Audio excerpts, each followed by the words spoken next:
Good morning. Thank you for coming out to see me at 10 o'clock on a Wednesday morning. I'm going to talk about the fact that 8 years ago I ran for county council on a pro-business platform. I was elected with the idea that new open minds would change the way county government operates, and 2 terms later we've seen an amazing turnaround in the way that county council interacts with other units of government and the way they interact with each other.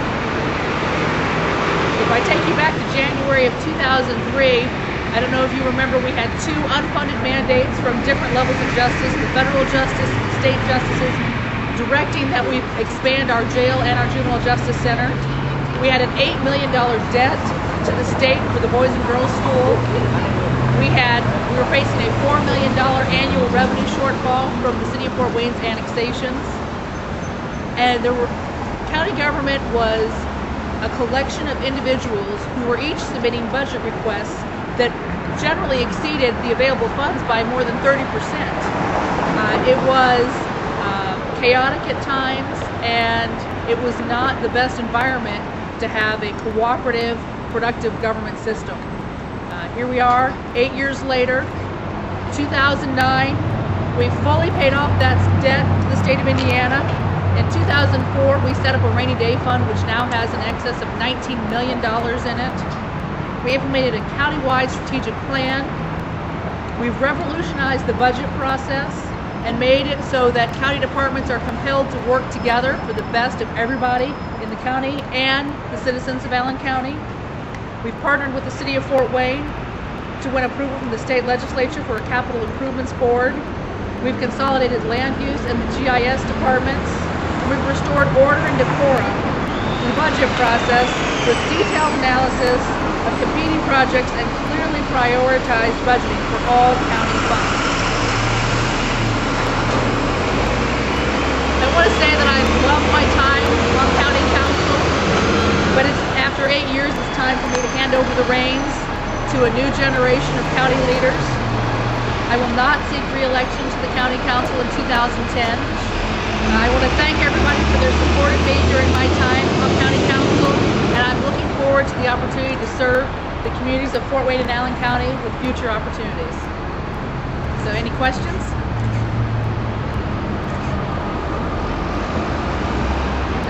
I covered it all. I'm masterful. So you're going to run for mayor? I will make a formal announcement about my intentions for future office next year.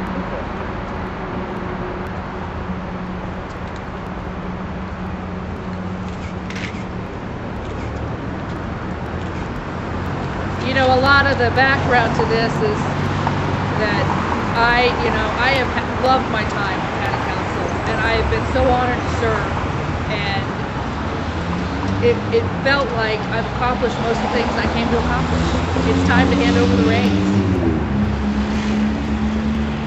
I've been in just long enough to become part of the system. It's time to get out. I hope you hate it. I do. The possibility of future races playing a role on your decision to not run next year? It does. I mean, it's pretty much public. It is public knowledge that I organized a campaign committee for the office of mayor of the city of Fort Wayne. But like I said, I'll make formal announcements about that at a future date. Today, it's about acknowledging all the great times I had on county council. I love most of it. Do you have anyone have you heard of anyone who would like to run for your seat?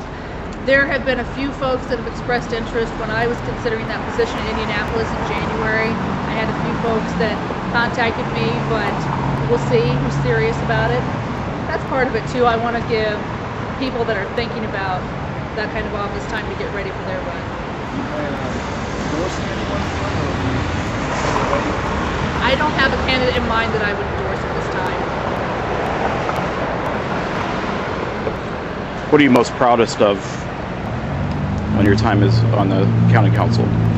You know, the things I'm most proud of are the way we've changed the way county government officials work together. When we started, and I did it as part of a team with Cal Miller and Darren Vogt, We met with every single county department head, all 42 of them, sat down, understood how their offices functioned, and doing that helped them understand that they could trust us.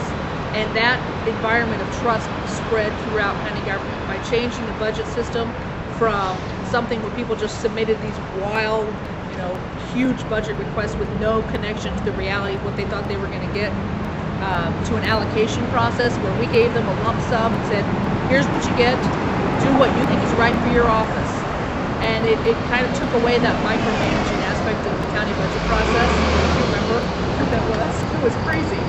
And it entrusted people, it empowered them to do what's best for their offices. It's made all county government function better. It's a simple thing, but it had big results. Any goals for the next 18 months?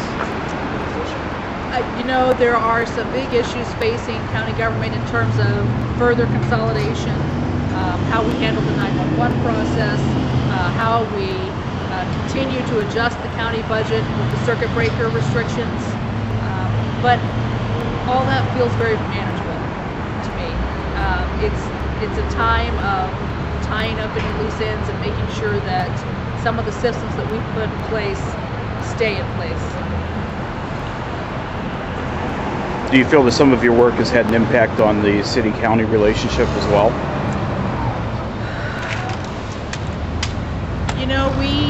The impact that I've had was when I was president of the county council, we organized joint city and county council meetings, and that's something I'd like to get back to. I can't say that it's had as much of an impact as I would have liked. Maybe I'll have to try and work on that from the other side. But there's definitely room to improve in terms of city and county cooperative agreements.